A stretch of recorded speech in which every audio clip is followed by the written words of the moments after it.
The tropical air of Belém hums with energy as journalists crowd under the shimmering canopy of the COP30 venue. Cameras flash in rhythmic bursts while French President Emmanuel Macron steps forward, his expression grave but composed. The late afternoon light cuts through the glass ceiling, illuminating a leader determined to connect two urgent fronts: climate and security. In a setting built for environmental diplomacy, Macron shifts the tone toward one of global stability and the shared fight against extremism. Standing before the microphones, Macron confirms that he has just met Syrian President Ahmad al-Chareh on the sidelines of the summit. The encounter, unexpected yet deliberate, carries implications far beyond Brazil's Amazonian capital.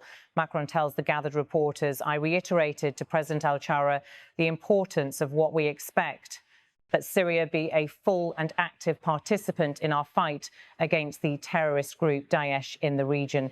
His words echo through the press tent, reminding the world that the French wounds of November 13, the day of the Paris attacks, remain deeply etched in national memory. He continues, his tone sharp yet reflective. "We are only a few days away from the commemorations of November 13, he says. No one forgets that these attacks were orchestrated in Syria, making this also a matter of security for the French people. For Macron, this is more than a symbolic appeal. It is a direct invitation, perhaps even a test, for Damascus to signal its willingness to rejoin the international order by contributing to the coalition against ISIS. The French president's remarks come at a delicate moment in global politics. Syria, emerging from years of internal division and isolation, is undergoing what Macron calls a transitional phase. The French leader reminds journalists that Paris has engaged with the transitional Syrian presidency from the outset, with the hope of restoring territorial integrity, halting narcotics production, and enabling the safe return of millions of refugees scattered across the Middle East and Europe. Today was an important step, Macron says, referencing the recent United Nations vote that approved the lifting of certain sanctions on Damascus, a development that France, he insists, had anticipated. It validates the strategy that France had initiated, he adds, emphasizing the careful diplomacy his administration has pursued to transform Syria's status from international pariah to potential partner in regional security. Behind the scenes, French diplomats view this as a turning point, a chance to reshape both humanitarian and security frameworks. The return of dialogue with Damascus, they argue, could help combat cross-border narcotics networks and extremist cells that still operate in the remnants of Syria's fractured provinces.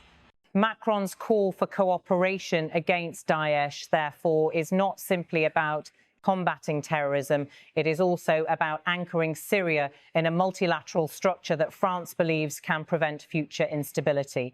As the discussion turns to economic issues, Macron's tone shifts again, from geopolitical urgency to pragmatic negotiation. Reporters press him about the contentious trade deal between the European Union and Mercosur, a pact that has stirred controversy among European farmers and environmentalists alike. Macron nods and replies, "We have been heard by the Commission, which not only gave us a positive response regarding these measures and safeguard clauses, but also wish to provide support particularly for the livestock sector." He stresses that these adjustments aim to protect Europe's agricultural backbone and strengthen the continent's customs union. The modifications, he explains, include technical measures designed to safeguard local producers and environmental standards. In his words, these efforts make the package entirely acceptable. Macron's consistency on this issue stands out. He had previously declared the agreement not acceptable as it stood, and now insists that the reforms under discussion could finally render it viable. "I have been consistent from the beginning," Macron reminds the press. "If these clauses are properly implemented, which were not in the agreement, then we consider that this agreement can be acceptable."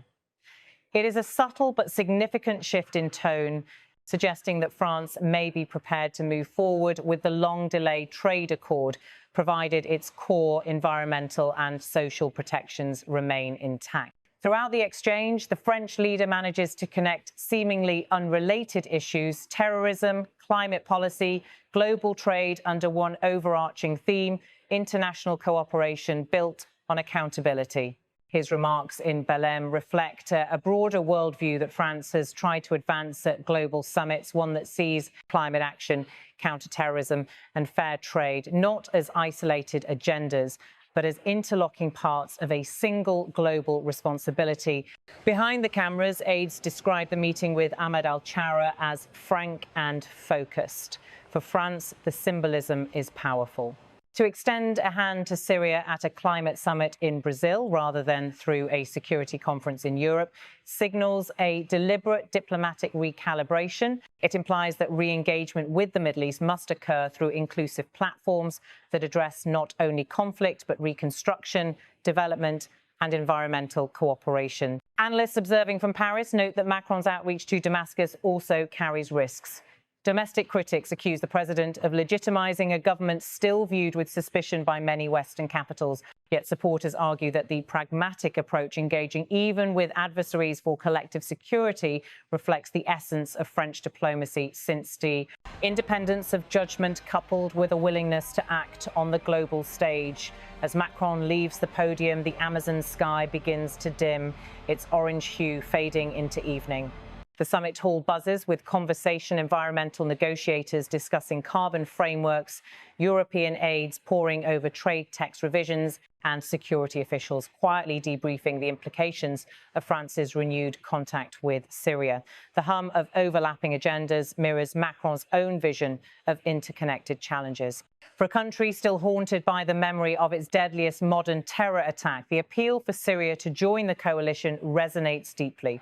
It is both a reminder of past pain and a projection of future hope that even in a fractured world, cooperation remains possible. Macron's remarks in Belém weave together remembrance and realism, acknowledging history's scars while seeking new avenues for collective defence and diplomacy. By the end of today, the story circulating in both European and Arab media is clear. France is cautiously opening a diplomatic channel to Syria, backed by a strategic recalibration at the United Nations and anchored in the moral weight of anti-terror solidarity. The president's voice, carried across global newswires, encapsulates this shift. It is the sound of a France striving to reconcile its domestic security imperatives with its broader vision of international partnership, one that links the fight against climate change, the restoration of Syrian stability, and the pursuit of a more resilient global order.